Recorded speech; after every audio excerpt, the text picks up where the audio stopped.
Well, good evening, everybody. On behalf of the Royal College of Nursing, welcome to this evening's lecture organised by the RCN Library and Archives team in London. These online seminars began during the COVID lockdown and due to their online interest and attendance have continued, often attracting a worldwide audience. So welcome everybody from wherever you're zooming in. My name is Margaret Graham. I'm a retired nurse and an RCN History Forum committee member. I also chair a very active History of Nursing network here in Belfast, and I'm delighted to introduce tonight's guest speaker, Katherine Roberts. So before handing over to Katherine, a few housekeeping notes regarding Zoom. Many of you are probably already familiar with Zoom, but here's a few things just to know before this event.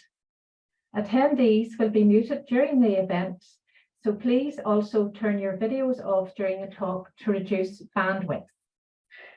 There will be an opportunity after the talk to ask questions, and you can either do this by raising your electronic hand under reactions or typing in the chat.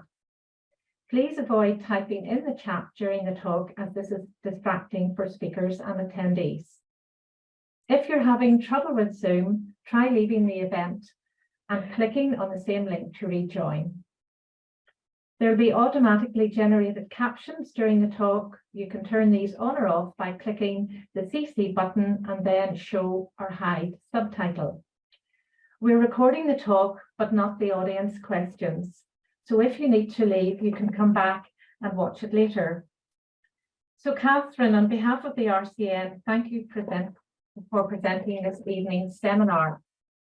Katherine received a Master's in History from King's College London in 2016, and her doctoral work began for the University of Manchester as a continuation of the work begun during that degree. She began her PhD programme in 2019 and has recently submitted her completed thesis, which she is waiting to defend. Katherine has presented her work at the American Association for the History of Nursing and the United Kingdom Association for the History of Nursing, UKAN, and has published in UKAN's journal, The Bulletin. Tonight, her presentation entitled A Duty to Care, the Emotional Community of Nursing in the Second World War is based on her research. Katherine, I look forward to hearing your findings, especially as our history network here in Northern Ireland has been researching the contributions of nurses across Ireland to the Second World War. And so over to you, Katherine. Need to unmute myself first. Thank you, and thank you so much to the RCN for inviting me to speak today.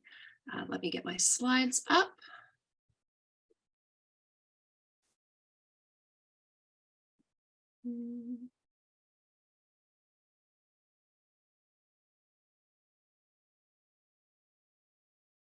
All right.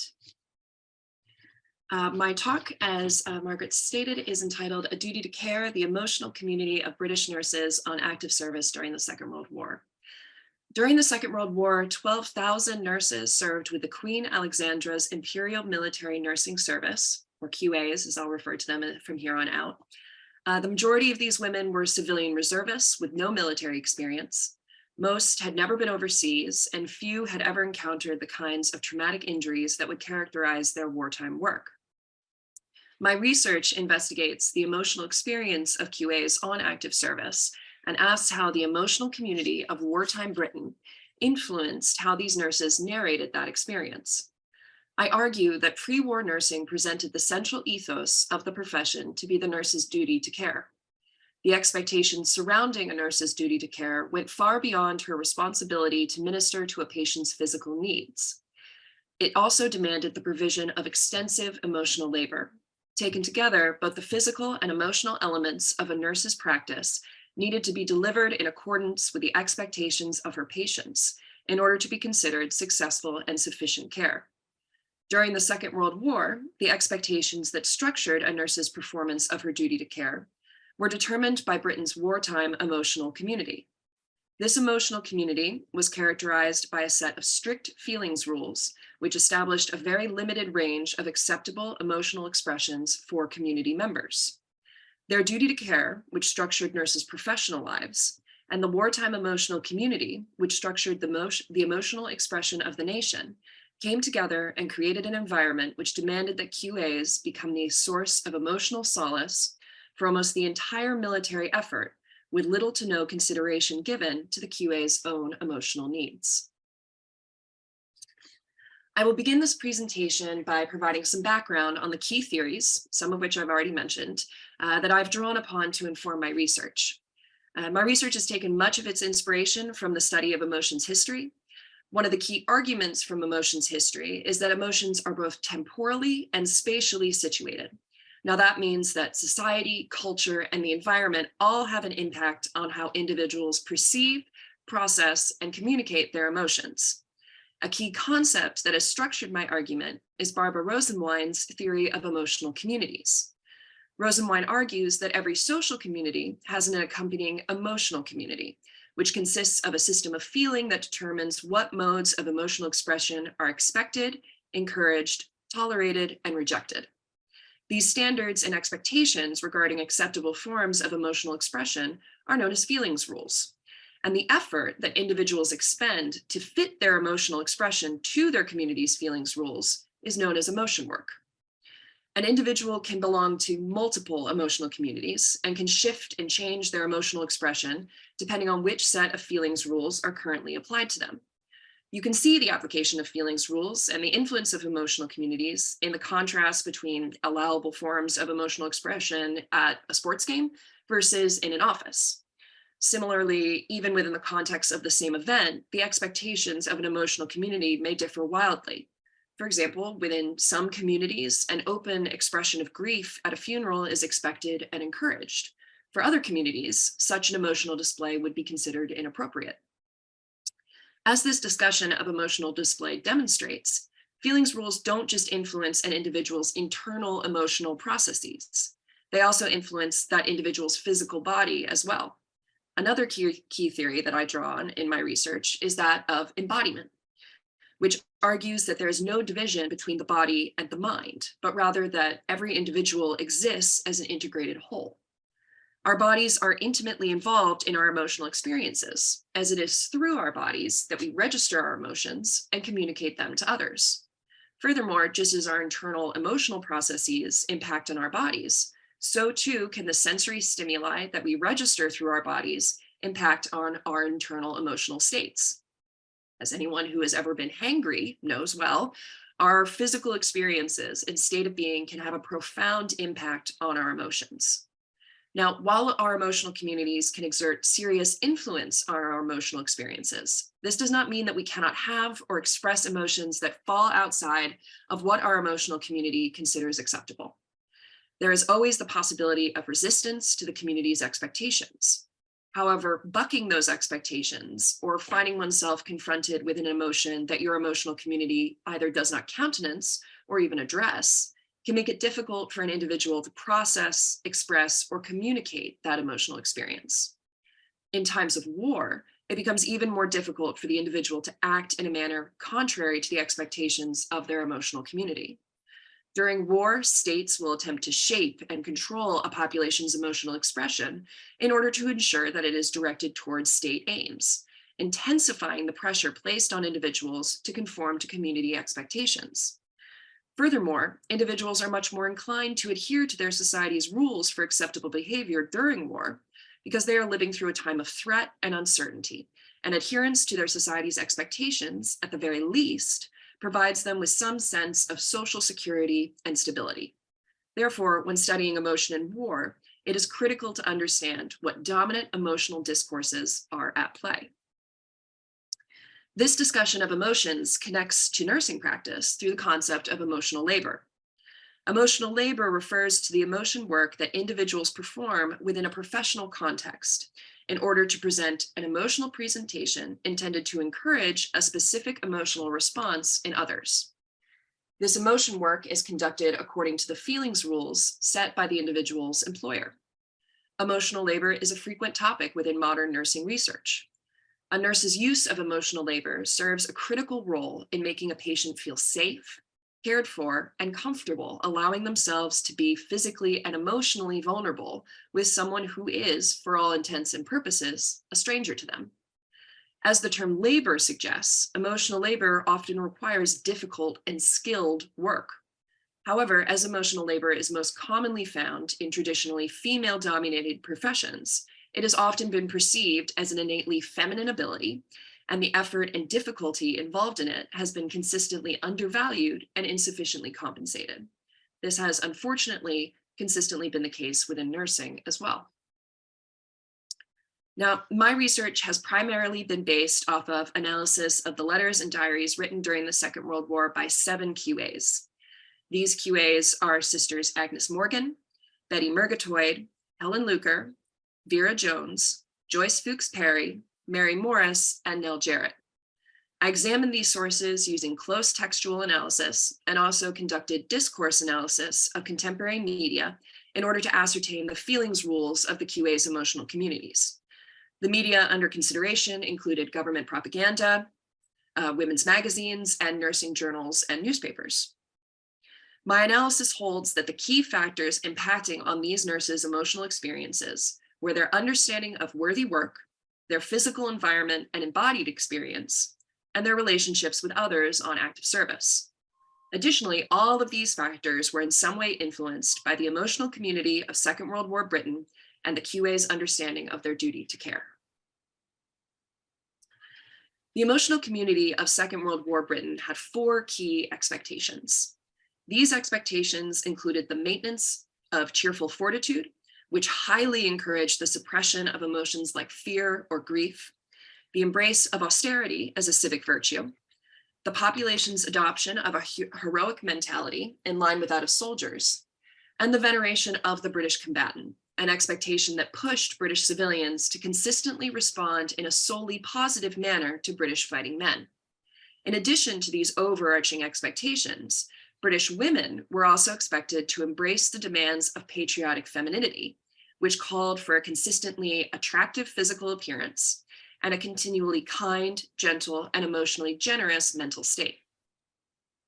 Now, in many ways, these wartime emotional expectations intensified and expanded the feelings rules that had already structured professional nurses' pre-war lives. Long before the average British citizen was called to remain calm and cheerful in the face of adversity, that level of emotional control was expected of nurses in their working lives. The conditions of austerity would not have been wholly unfamiliar to British nurses, as their training days had often been characterized by long hours and hard work with little pay. While pre-war nurses were not encouraged to express the kind of physically attractive femininity expected of wartime British women, they were expected to have a neat and pleasant appearance. Now, this element of nursing saw a marked change with the advent of war, as nurses were now expected to also serve as combatants' social companions. Nurses' physical appearance was utilized as a morale boost for combatants and considered to be a part of their therapeutic care. Overall, during the Second World War, British nurses saw the emotional expectations that had governed their professional lives applied to increasingly extreme situations and integrated into their private lives as well. Now, within the context of this emotional community, one of the key factors that influenced the QA's emotional experiences was their understanding of and participation in quote unquote worthy work. There were several elements that contributed to qualifying work as worthy. Worthy work involved engagement with patients, resulted in an ordered and finished end result, and was intellectually stimulating. In the context of wartime service, this kind of work was most often associated with a frontline deployment. As the societal push towards the veneration of the British combatant suggests, the most important and worthy role that a British citizen could undertake in the Second World War was that of a frontline fighter. As women were barred from taking up arms, serving as a frontline military nurse in many ways became the female equivalent of a soldier and came with a profound sense of worth and importance. Furthermore, by getting as close as possible to the most important patients most in need of their care, QAs could feel that they were performing the ultimate expression of their duty to care. The sense of meaning and satisfaction that QAs derived from this kind of worthy work in turn provided them with a source of emotional resilience that they could draw upon to help them face the trials of military service and the extended separation from their support systems at home. Sister Agnes Morgan simultaneously described her work at a frontline casualty clearing station in Sicily as a great shock and a terrible experience, and just the kind of work that we've always dreamt of but never imagined in our wildest dreams that they'd let us do. In one of the great ironies of wartime nursing, frontline work exposed nurses to some of the most difficult and traumatic experiences of their military service, while simultaneously providing them with a sense of worth and meaning that enabled them to continue to do such work. In contrast to the benefits that QAs derived from worthy work, unworthy work had the potential to drain them of emotional resilience and enact a heavy emotional toll. The designation of unworthy work was most consistently applied to the work demanded by Army regulations, which many QAs viewed as wasting their time, and small or menial work, which they viewed as wasting their skills. The negative emotional impact of this unworthy work can be most clearly seen in the writings of Sister Morgan and Sister Helen Luker. Following periods of illness, both Morgan and Luker found themselves removed from frontline work, and their distress over being deprived access to work that provided them with satisfaction and meaning was evident. In a letter home, Morgan described her job working as home sister at a base hospital, a role that deprived her of opportunities for both patient engagement and professional development, as of all the awful jobs, the most awful, and admitted that the 6 months she had spent in that position have not been at all happy ones. In her diary, Sister Luker was even more vehement about the negative impact of her lack of access to worthy work. Following a bout of amoebic hepatitis that almost killed her, Luker was sent back to the UK to recover. She clearly found the nursing work available to her on home service to be lacking the meaning and satisfaction she had experienced overseas, writing in her diary that she had spent her evening on duty, charging round doing nothing. Oh, I could scream. Was I given my life for this? The loss of the resilience that worthy work provided her was so profound that in February 1944, a depressed and demoralized Luker admitted that sometimes I wish I had died. Another critical factor that impacted on the QA's emotional experience was their physical environment and their embodied experience. Within their letters and diaries, the QAs examined here approached the subject of their bodies in two ways: as tools to be used or as obstacles to be overcome. QAs often utilize their bodies as tools within their nursing practice as either sites of embodied knowledge or as a means of invoking particular emotions within others. The QA's sense of smell was a critical clinical tool during the Second World War, as it was often their first warning sign of serious infections such as gas gangrene and diphtheria in their patients. Prior to the introduction of penicillin in 1943, gas gangrene represented an extremely serious complication to a patient's injury that required rapid diagnosis and treatment. Similarly, the throat swabs that were used to officially diagnose diphtheria took 48 hours to process. So, in order to avoid an infection spreading throughout the ward, QAs had to rely on their sense of smell for a more rapid diagnosis. The fact that a QA's sense of smell was so clinically significant demonstrates how important it was that she be fully present and aware of her embodied experience, no matter how unpleasant it might be, in order to avoid placing her patients at risk. The nurse's embodied knowledge also proved to be important in pain management, as the emotional community of the Second World War demanded that a soldier face his pain stoically and without complaint. Nurses, therefore, had to draw on their embodied knowledge to determine when to administer pain medication, as the patients themselves often would not ask for it. In a 1944 letter, Sister Betty Murgatroyd referred to this embodied knowledge as a sense, writing that her patients never asked for anything, and if I did not sense their wants, they would never ask. Pain management, therefore, was also reliant on the nurse's ability to remain present within her embodied awareness in order to read the bodily presentation of her patients. The QAs also found that their female bodies were useful tools in their nursing practice because they could be used to provide emotional comfort to their male patients. This was the result of the cultural assumptions that their patients had that women would naturally provide gentle, kind, and loving care. QAs use this association between comfort and the female body to provide their patients with emotional and psychological care through their physical presence, whether that be by holding their patients' hands, sitting with them, or simply being visible to them. The psychological aid of the QA's physical presence extended into their off-duty hours as well. As generally the only British women present overseas, the QAs served as reminders of home to British combatants, providing a key boost to their morale. Within the emotional community of wartime Britain, the embodied presentation that the QAs on active service were expected to put forward was that of a neat, clean, attractive, and cheerful British woman. The circumstances within which the QAs worked often created an embodied experience that made it difficult for QAs to consistently achieve that desired bodily presentation. This meant that at times the QA's body became an obstacle that she needed to overcome in order to perform her work in the manner that she believed was most beneficial to her patients and successfully deliver on her duty to care. The factors that frequently hindered the QA's ability to present this embodied presentation were exhaustion, illness, and encounters with negative sensory stimuli. Civilian nursing was a profession already characterized by long hours and hard work that could quickly lead to exhaustion. The circumstances of war exacerbated this trend. During military pushes, when large numbers of casualties arrived in a short amount of time, QAs could find themselves working for upwards of 24 hours straight.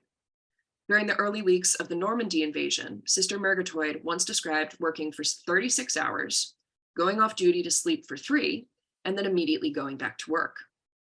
Exhaustion produced negative emotions that made a cheerful, embodied presence that much more difficult to achieve. Wartime active service often required that nurses work in adverse physical conditions. QAs stationed in North Africa, the Middle East, and India recorded working in temperatures from 37 to 49 degrees Celsius. They contended with vermin such as fleas, lice, flies, mosquitoes, and scorpions. In addition to the negative sensory experience these animals created for the nurses personally, they were also potential vectors of disease and infection that added to the QA's workload. QAs attached to hospitals in North Africa and the Middle East worked through sand and dust storms that made maintaining an aseptic environment on the ward impossible. QAs in tented hospitals in northern France wrote about working in wellies in flooded, mud-filled wards. Even when they were able to work within a physical building, these were often requisitioned by the military and insufficient to meet the needs of a hospital. For example, when her unit took over a Belgian convent, Sister Morris incredulously wondered how they were going to convert a nunnery with a single unreliable indoor toilet into a wartime hospital, concluding that the War Office must be mad to send us here. The war also amplified many of the negative sensory elements of nursing care itself. In their civilian lives, the QAs had dealt with injuries, bodily fluids, and unpleasant odors. The war took these negative sensory experiences to new extremes. 34 years old when the war began, Sister Luker was a senior experienced nurse, and yet she still found herself horrified by the injuries that she encountered on active service. In an entry written during the German invasion of France in 1940, Luker described working as a theater sister at a casualty clearing station, writing that some cases were simply frightful, whole areas blown away, others were peppered with small shot. She concluded her entry by admitting that some sights made me feel quite sick. Modern nursing research has highlighted how nurses encountering negative sensory stimuli, such as an unpleasant smell or disturbing appearance, engage in emotional labor to suppress and hide any visceral reaction that they might have from their patient. The pressure for Second World War QAs to suppress their negative embodied responses to their patients' conditions was particularly intense because their response to a soldier's injury could be seen as a precursor to his loved one's response, as well as that of civil society as a whole. A QA could start a disabled soldier's recovery process in hope or despair based off of how well she controlled her embodied responses to the negative sensory elements of his condition. Wartime service also heightened the occupational risk that nurses faced of becoming ill themselves by exposing the QAs to wholly new pathogens, placing them in conditions that hindered their ability to avoid infection, and diminishing their ability to fight those infections off as a result of the additional strain that intensive nursing work in adverse conditions placed on their bodies. All of the QAs that I examined suffered some kind of infection or illness over the course of their deployment. Illness went farther than any other negative sensory experience to hinder a QA's ability to provide the embodied presence required of her for her patients by removing her from the ward entirely. The pressure that QAs felt to overcome their body's own limitations can be seen in the fact that many of them continued to work while ill and only went off sick when they physically could not continue or were ordered off by a superior. The pressure that QAs were under to perform a particular emotional display can be seen in the difficulty that they appeared to encounter when attempting to narrate their negative embodied experiences. In moments when they used their bodies as tools in their nursing practice, QAs directed their attention outside of themselves and towards their patients, resulting in a neutral or positive emotional narration. These narratives fell well within the parameters established by their emotional community. Their narrative strategies for capturing negative embodied experiences were more complex. Oftentimes, QA's most detailed and emotive descriptions of a negative embodied experience focused on the impact of that experience on their patients rather than on themselves. At other times, QAs reported on these negative embodied experiences in a distanced and neutral tone, leaving their emotional impact unacknowledged. One of the most frequent narrative strategies that QAs utilized was a pattern of revelation accompanied by subsequent concealment or dismissal. QAs would acknowledge the negative embodied experience and its accompanying negative emotional impact, only to then quickly use either humorous or minimizing language to dismiss the impact of the experience they had just revealed. This can be seen in the two quotes that I've included here, where you have Sister Jones talking about how terribly hot it is for her in India, and then undermining that by saying, but oh, we are so lucky, it's not as hot as some places. And Sister Morgan sort of minimizing and dismissing her experience of being hospitalized with dysentery by focusing on how comfortable her hospital accommodations were. Now, the final factor that influenced the QA's emotional experience was their relationship with others on active service. My research specifically focused on the QA's relationships with combatants as both patients and social companions, with medical officers and with other nurses.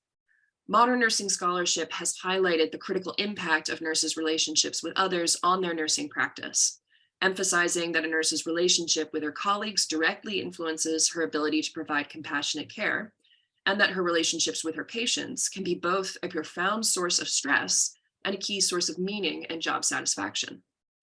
QAs spent a great deal of time reflecting on their relationships with combatants in their personal writings, and it is in the relationship that the influence of their emotional community can be most clearly seen. British combatants have very high social value within the British wartime community, and this high value placed a great deal of pressure on the QAs to sufficiently honor that value by meeting those men's expectations and providing equally high value care.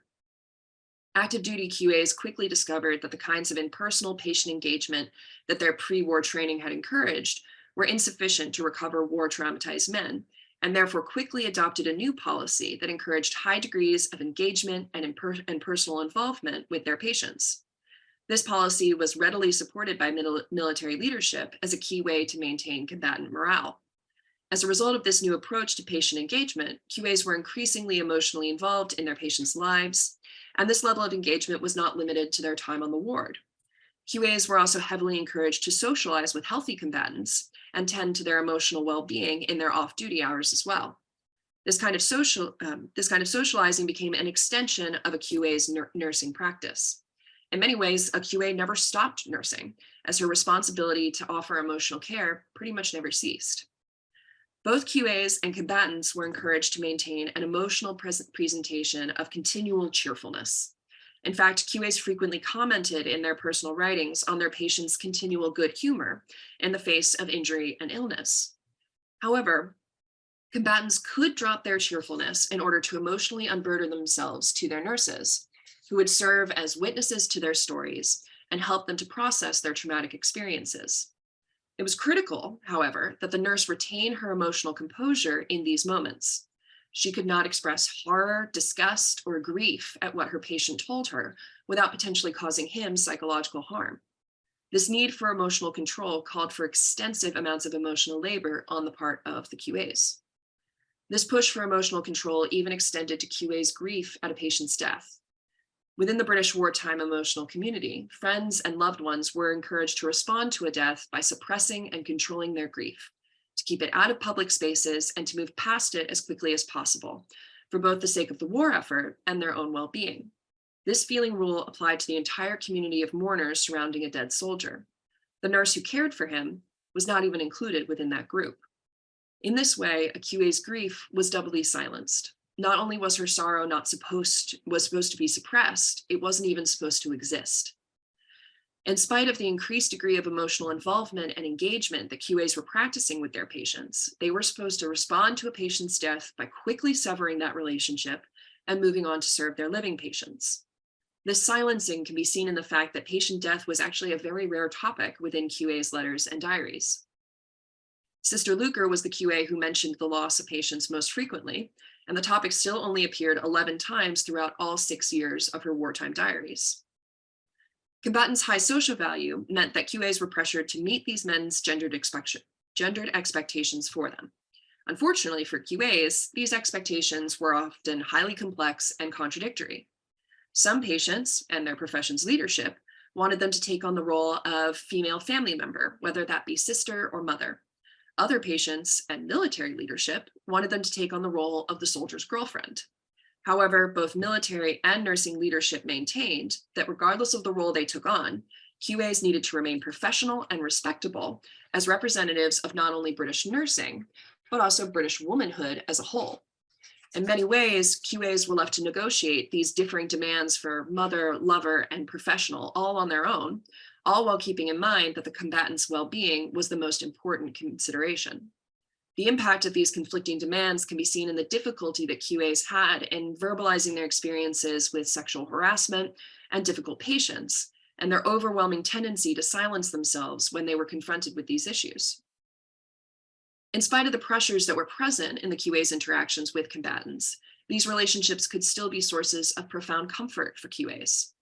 QAs and combatants use their relationships with one another as sources of escapism from the trials of military service, engaging in fun, pleasurable activities with one another, such as dancing and trips to the beach, cinema, and concert hall.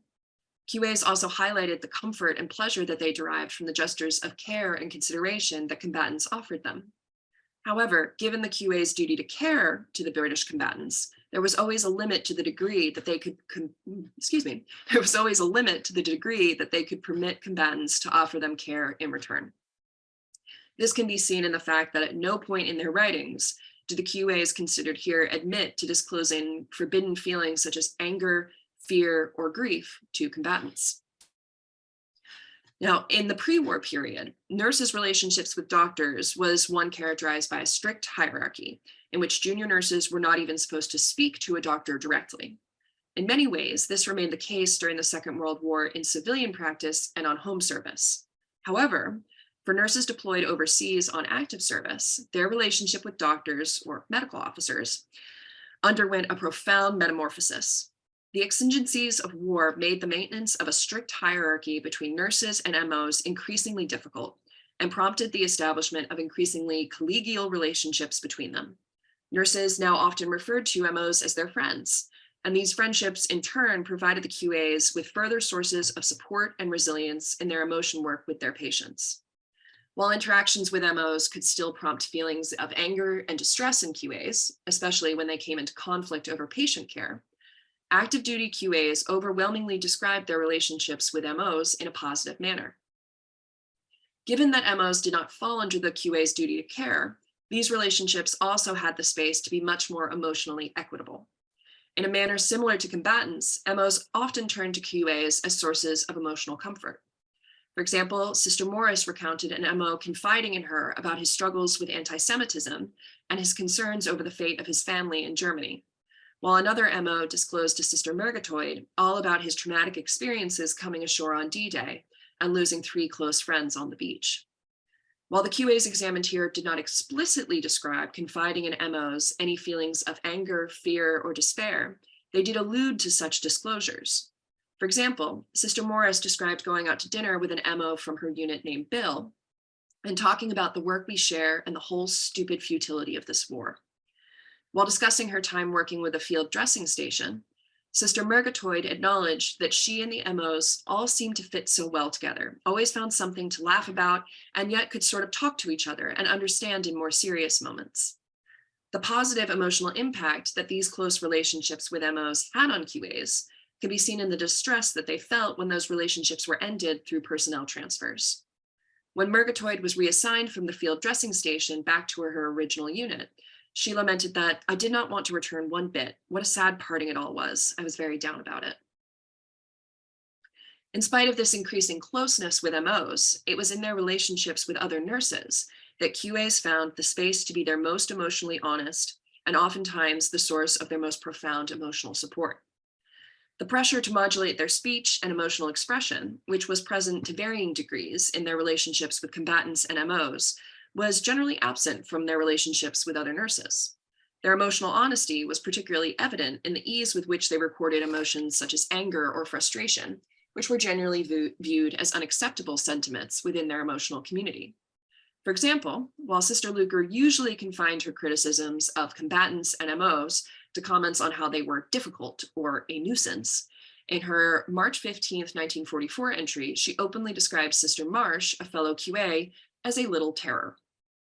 While other nurses may have been on the receiving end of the QA's most open and direct expressions of anger and frustration, significantly, it was consistently to their nursing friends that QAs turned to for support and relief from these negative emotions. Bridget Keown, a historian focusing on nursing during the First World War, argues that these women worked to create for one another spaces of peace, comfort, and solidarity in the midst of the masculine environment of war.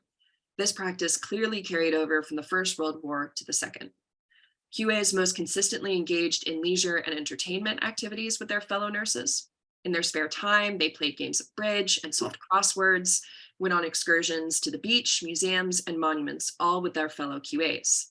When they were granted leave, they often traveled with friends from their unit or used this free time to reconnect with friends who'd been assigned to work at other hospitals. If they married while on active service, it was their fellow nurses who supported them and stood in for their absent family. The importance of these relationships can particularly be seen in the gestures of care that they offered one another and the exchange of emotional honesty.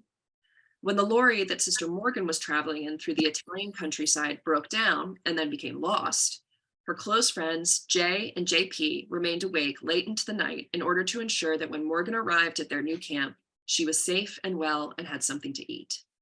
When Sister Morris found herself hiding in a bathroom from an intoxicated, aggressive date, it was her friend Wally who snuck her out. These gestures of care were especially evident when a QA fell ill, as it was often her own friends who provided both the nursing care and the emotional support that enabled her to carry on. Sister Luker's entries in the early days of her recovery from hepatitis were characterized by depression and discouragement at the continuing physical consequences of her illness. Her tone underwent an abrupt shift at the arrival of her friend Bella, becoming effusive and cheerful as she exclaimed that it was lovely to see her and I feel a new woman.